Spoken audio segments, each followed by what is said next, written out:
উপস্থিত রয়েছেন। মৌলিক অধিকারের ক্ষেত্রে যে হস্তক্ষেপ, এটাকে বন্ধ করার জন্য, কারণ এই অধিকারগুলি এগুলি সংবিধান প্রদত্ত, তো ধীরে ধীরে সংবিধানকেই তারা বিলুপ্ত করতে চাইছে, সংরক্ষণকে তারা তুলে দিতে চাইছে। ওই ক্ষেত্রে সংখ্যালঘু দপ্তরের একটা গুরুত্বপূর্ণ ভূমিকা থাকবে।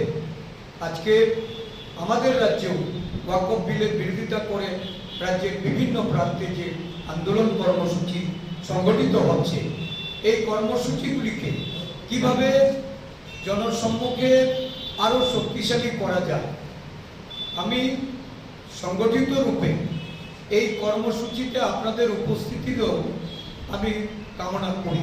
কিন্তু মনে রাখতে হবে যে আদর্শগত লড়াই, নৈতিকতার লড়াই এবং অহিংস লড়াইয়ের মধ্য দিয়েই আমাদের আগামী দিন এই বিল এটাকে যেন প্রত্যাহার করতে সরকার বাধ্য হয়, তার জন্য আপনাদেরকে পরিচালনা করতে হবে।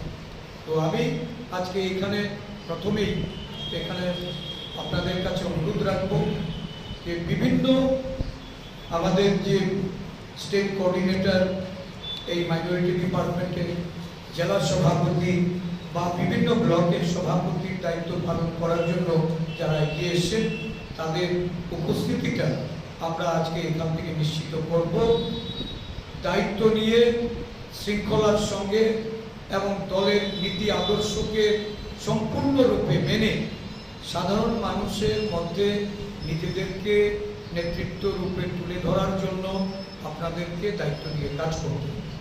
এই কাজ যারা করতে পারবেন তারা দায়িত্ব নেবেন, যারা পারবেন না আমি মনে করি তাদেরকে বিরত থাকা এটা বাঞ্ছনীয়। কারণ দল সংগঠিত রূপে যদি শক্তিশালী হতে হয়, মজবুত হতে হয়, তাহলে এটা আপনাদের কর্মদক্ষতার উপর নির্ভর করে দল এগোবে।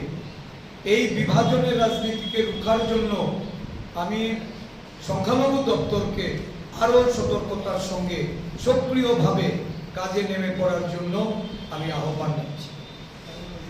ধন্যবাদ।